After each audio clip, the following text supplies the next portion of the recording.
안녕하세요. 한 주간 동안 잘 지내셨습니까? 오늘도 우리 주님을 예배함으로 우리 향한 우리 아버지의 마음을 더 깊이 만나고 주님의 이름을 온전히 높여드리는 시간 되면 좋겠습니다. 함께 사도신경 하심으로 5월 24일 수요 예배 시작하겠습니다. 나는 전능하신 아버지 하나님 천지의 창조주를 믿습니다. 나는 그의 유일하신 아들 우리 주 예수 그리스도를 믿습니다. 그는 성령으로 잉태되어 동정녀 마리아에게서 나시고 본디오 빌라도에게 고난을 받아 십자가에 못 박혀 죽으시고 장사된 지 사흘 만에 죽은 자 가운데에서 다시 살아나셨으며 하늘에 오르시어 전능하신 아버지 하나님 우편에 앉아 계시다가 거기로부터 살아있는 자와 죽은 자를 심판하러 오십니다.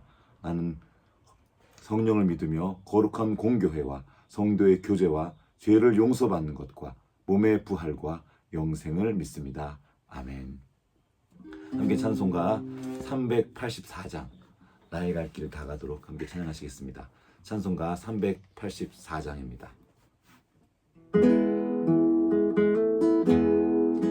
나의 갈 길 다 가도록 예수 인도하시니 내 주 안에 있는 긍휼 어찌 의심하리요. 믿음으로 사는 나는 하늘 위로 받겠네.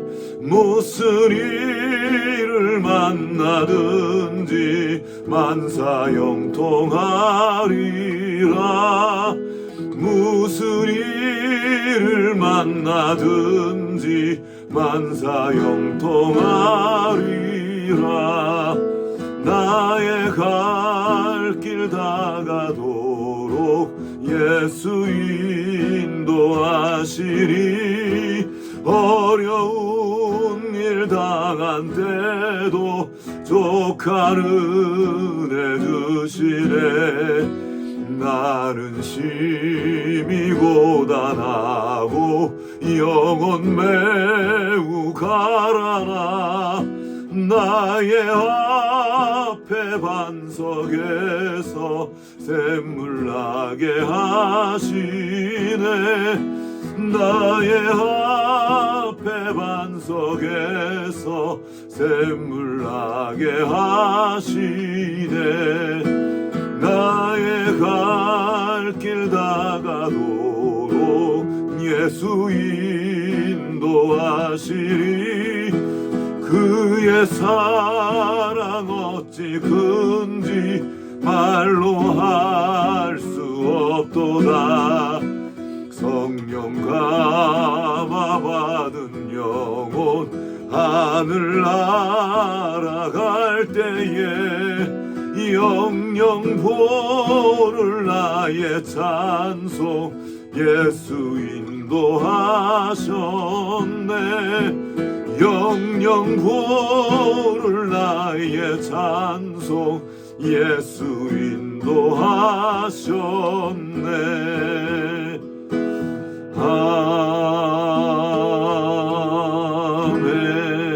아멘. 함께 기도하시겠습니다. 하나님 아버지 감사합니다. 오늘도 우리에게 새 생명 주시고 새 영을 부어주셔서 이렇게 영과 진리 안에서 주님을 바라보며 주님의 이름을 높이며 예배할 수 있도록 은혜 베풀어 주셔서 감사합니다. 우리의 삶의 자리에 늘 함께 하시며 그 삶의 자리를 인도하시는 주님으로 인하여 주님의 이름을 높여드립니다. 주님께 감사드립니다. 우리의 삶의 자리에서 때로 넘어지고 실패하고 또 좌절하기도 하지만 그때마다 우리와 함께 하시며 그 모든 걸음을 인도해 주시고 다시 일어나 주님께서 인도하신 그 걸음을 따라갈 수 있도록 은혜 베풀어 주셔서 감사합니다. 오늘도 우리와 함께 계신 주님을 더 깊이 만나기 원합니다. 주님을 더 깊이 알기 원합니다. 우리에게 말씀하여 주시옵소서. 말씀하실 때 그 말씀을 깨닫게 하시옵시고 그 말씀이 우리의 중심의 생명이 될 수 있는 시간 될 수 있도록 주여 은혜 베풀어 주시옵소서. 주여 우리에게 성령으로 충만케 하셔서 듣는 귀가 되어주시고 주님의 말씀을 인하여서 우리의 생명이 새로워지고 주님을 온전히 높여드리는 시간 될 수 있도록 주 역사하여 주시옵소서. 주님 의지하옵고 우리를 권하여 주신 예수 그리스도 이름으로 기도합니다. 아멘. 하늘에 계신 우리 아버지, 아버지의 이름을 거룩하게 하시며 아버지의 나라가 오게 하시며 아버지의 뜻이 하늘에서와 같이 땅에서도 이루어지게 하소서. 오늘 우리에게 일용할 양식을 주시고 우리가 우리에게 잘못한 사람을 용서하여 준 것 같이 우리 죄를 용서하여 주시고 우리를 시험에 빠지지 않게 하시고 악에서 구하소서. 나라와 권능과 영광이 영원히 아버지의 것입니다. 아멘.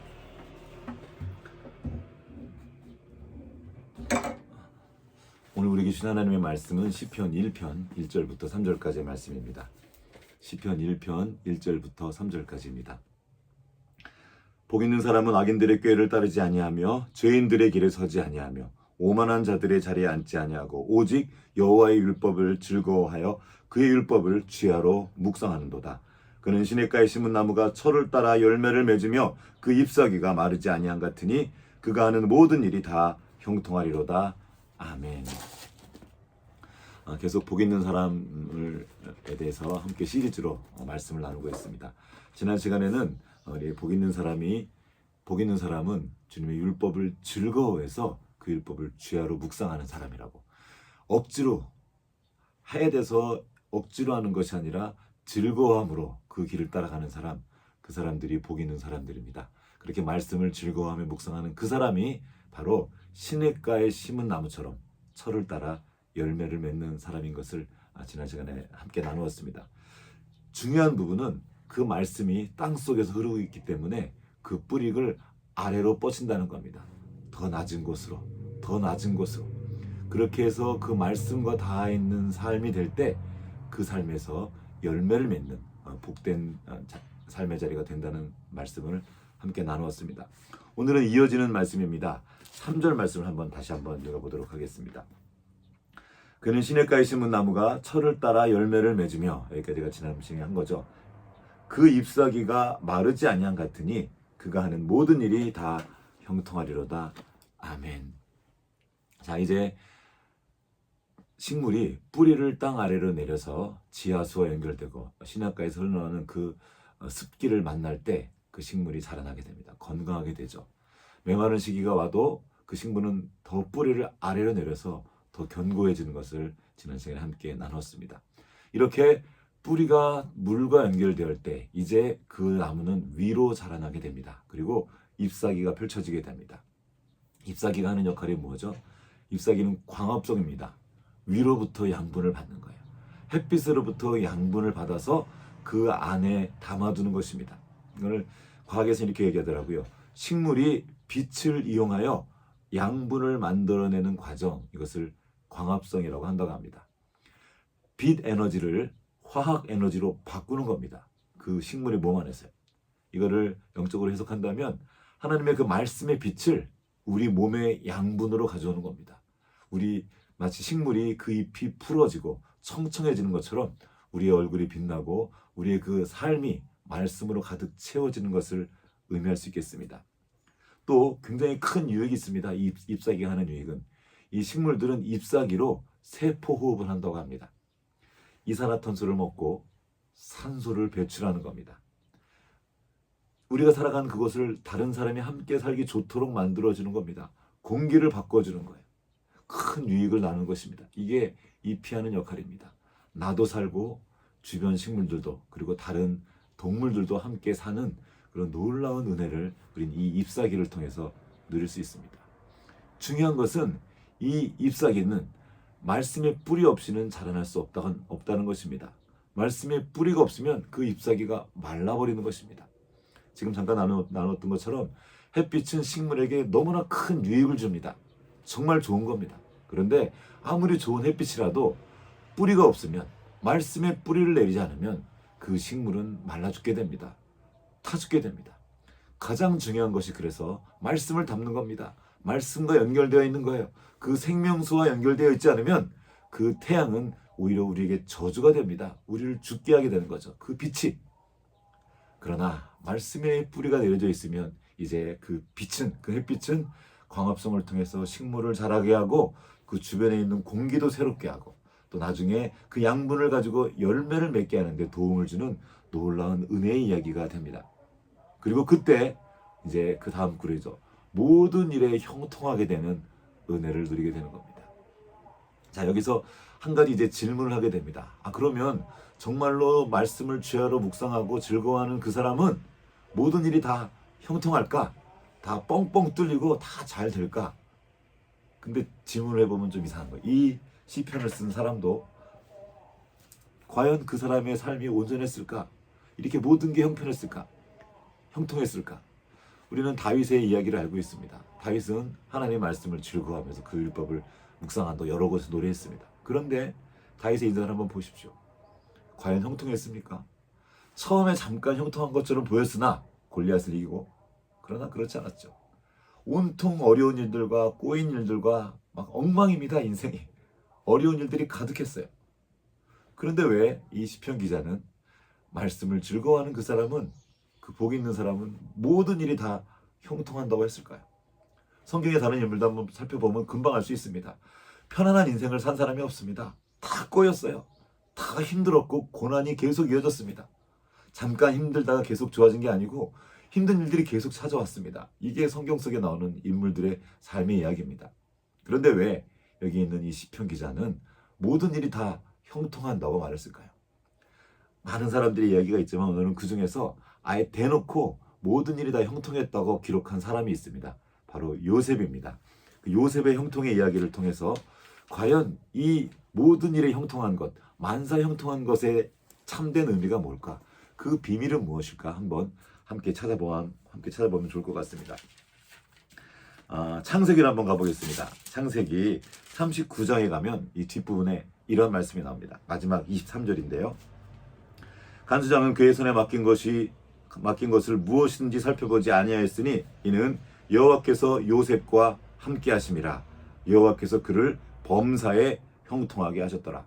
범사, 모든 일에 형통하게 하셨다는 거죠. 그 형통하게 하신 근거가 뭐죠? 어떻게 그렇게 되었을까요? 여호와께서 함께 하셨더라. 이게 그 중요한 포인트입니다. 여호와께서 요셉과 함께 하셨고 요셉도 주님과 함께 하였고, 이것입니다. 어떻게 함께 했을까요? 말씀으로 함께 하시는 겁니다. 요셉은 그 말씀을 품고 살았고 그렇게 말씀과 함께 살았고 그 열매로서 그는 칭찬받는 삶을 살게 되었던 것입니다. 그런데 여기서 또 질문이 나옵니다. 이 말씀을 한 그때 당시에 요셉의 상태가 무엇이었죠? 죄수의 신분이었습니다. 요셉은 지금 감옥에 있는 거예요. 좀 이상하지 않습니까?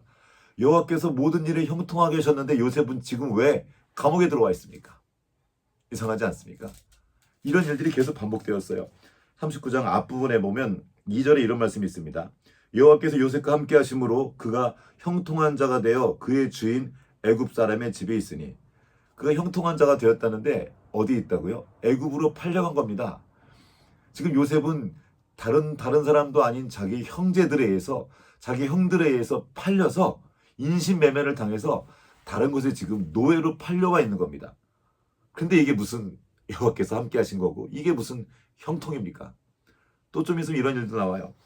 주님께서 그를 형통하게 하셨다는데 거기서 이제 형통하게 하셔서 그 집, 그 가정의 가정 총무가 되죠.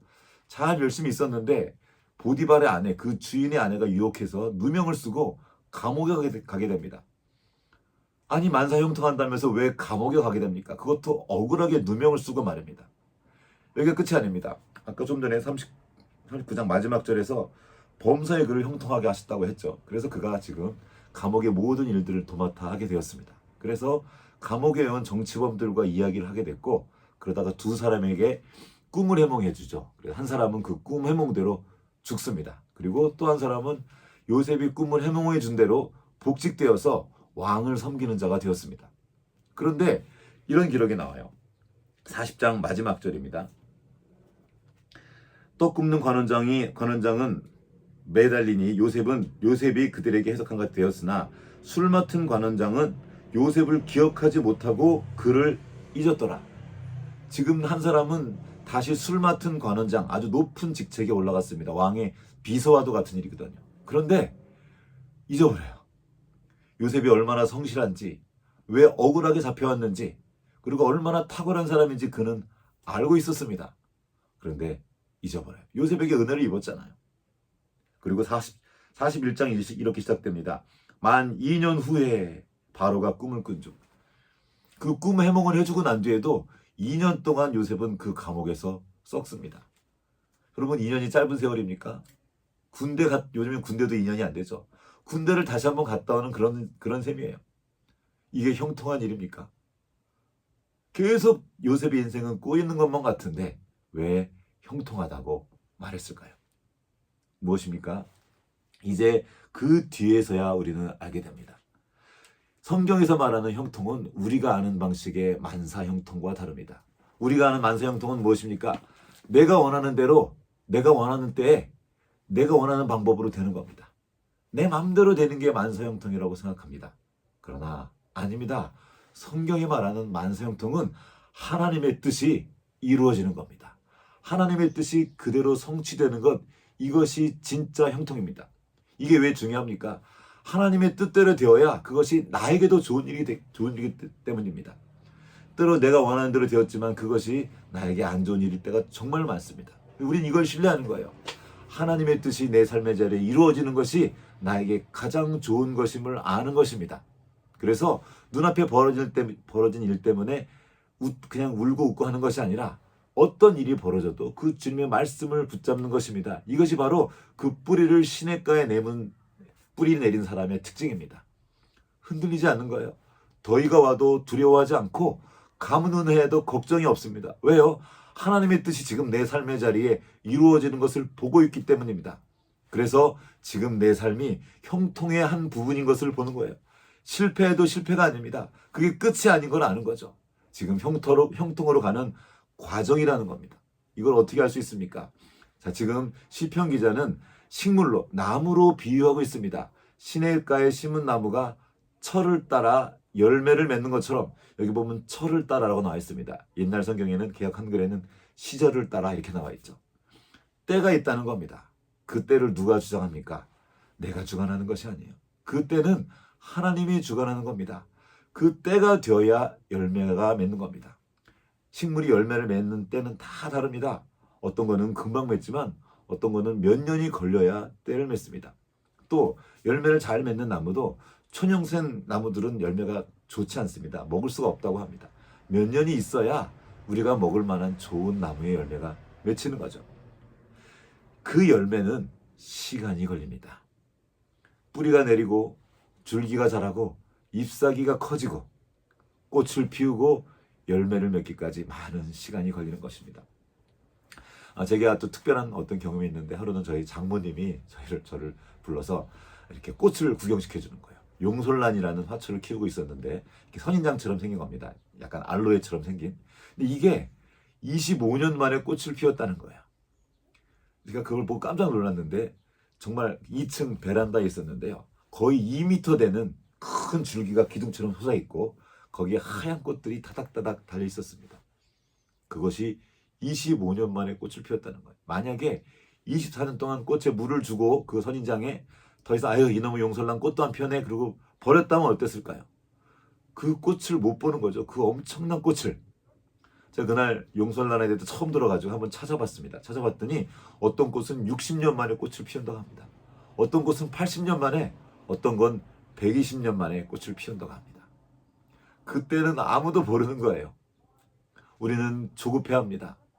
만사형통이라 그래서 당장 내가 원하는 때 내가 원하는 것을 갖다 주신다고 착각합니다. 이건 어린아이의 신앙이죠.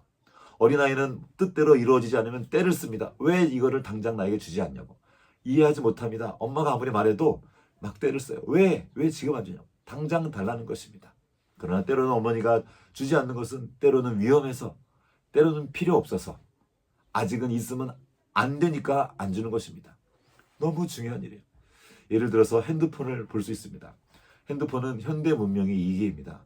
정말 좋은 것들을 우리는 많이 가지고 또 사용할 수 있습니다. 그런데 이 핸드폰을 너무 어렸을 때 주면 이것 때문에 아이가 완전히 망가집니다.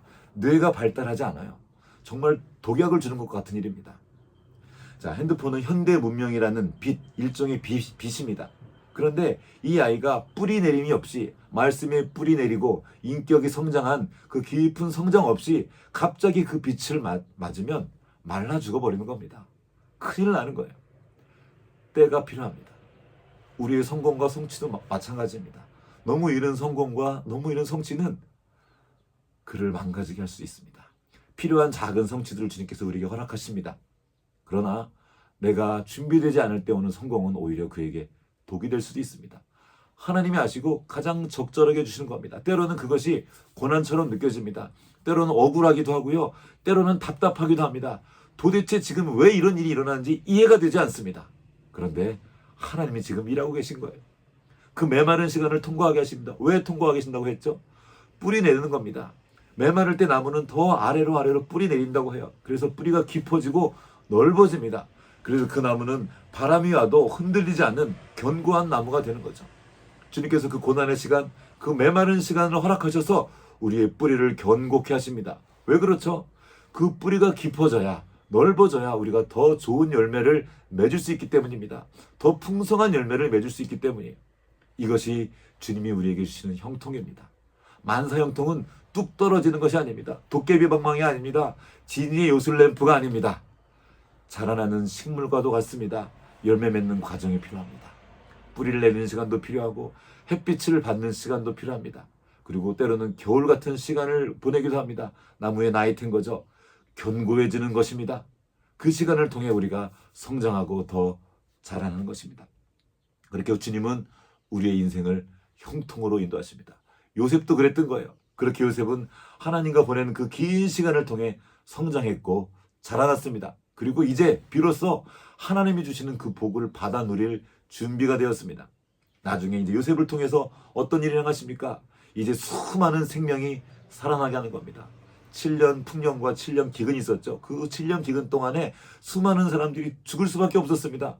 그런데 지혜로운 요셉을 통해서 그 많은 사람들이 생명을 얻게 되었습니다. 이것이 주님의 일입니다. 이것이 주님의 형통입니다. 한번 말씀을 보겠습니다. 창세기 45장. 요셉이 한 말이에요. 지금 이제 요셉의 형들에게 자기가 누구인지 밝히는 그런 장면입니다. 당신들이 나를 이곳에 팔았다고 해서 근심하지 마소서, 한탄하지 마소서. 하나님이 생명을 구원하시려고 나를 당신들보다 먼저 보내셨나이다. 요셉은 이제 해석을 한 거예요. 아, 하나님이 나를 이렇게 팔아서 이 고난을 겪게 하신 것은, 형들에게 팔리는 그 정말 큰 아픔을 겪게 하신 것은 수많은 사람들의 생명을 살리게 하시기 위함이었구나 하고 지금 이제 요셉이 깨달은 겁니다. 이제서야. 그때는 요셉도 몰랐습니다. 그러나 이제는 말할 수 있었던 거예요. 또 말합니다. 이 땅에 2년 동안 흉년이 들어서는 아직 5년은 밭갈이도 못하고 추수도 못할지라 하나님이 큰 구원으로 당신들의 생명을 보존하고 당신들의 후손을 세상에 두시려고 나를 당신들보다 먼저 보내셨나니. 하나님의 큰 섭리를 말해야 되는 겁니다. 우리뿐만 아니라, 우리 세대뿐만 아니라 우리의 다음 세대를 위해서 이 일을 나에게 허락하셨다는 겁니다. 이것이 하나님의 형통입니다. 그러면서 말합니다. 그런즉 나를 이리로 보내신 이는 당신들이 아니요 하나님이시라. 하나님이 나를 바로에게 아버지로 삼으시고 그 온 집의 주로 삼으시며 애굽 온 땅의 통치자로 삼으셨나이다. 아멘. 나를 이리로 보내신 이들은 당신들이 아니요 하나님입니다. 우리를 괴롭게 하는 사람들이 있습니다. 우리를 어려움에 처하게 하는 사람들이 주변에 많습니다. 그러나 우리는 기억하는 거야. 아, 그 사람을 내 곁에 주신 분은 하나님이시구나. 내가 지금은 다 이해 못하지만 하나님은 어떤 일들을 지금 행하고 계시는구나. 나에게 유익한 것을 주시고 나를 성장시키시고 나를 통하여 생명을 살리는 그 놀라운 일들을 하시는구나. 우리 세대뿐만 아니라 우리의 다음 세대를 위한 뭔가를 하시는구나 하고 믿음으로 보고 선언하는 겁니다. 물론 아직 모를 수 있습니다. 요셉도 그때 안 것이 아니에요. 한참 시간이 지나고 나서야 알았습니다. 우리도 마찬가지입니다. 우리는 지금 알지 못합니다. 이해가 안 될 뿐이에요. 그러나 하나님은 그 넘어 있는 것까지 보시고 우리를 인도하시는 겁니다. 우리는 무엇을 봅니까? 그 하나님을 바라보는 겁니다. 나는 잘 모르지만 하나님께 뜻이 있고 그 선하신 하나님께서 가장 좋은 길로 우리를 인도하신다는 걸 믿음으로 보는 겁니다. 그래서 사도 바울도 고백한 거예요. 선언한 겁니다. 우리가 알거니와 하나님을 사랑하는 자 곧 그의 뜻대로 부르심을 입은 자들에게는 모든 것이 합력하여 선을 이루느니라.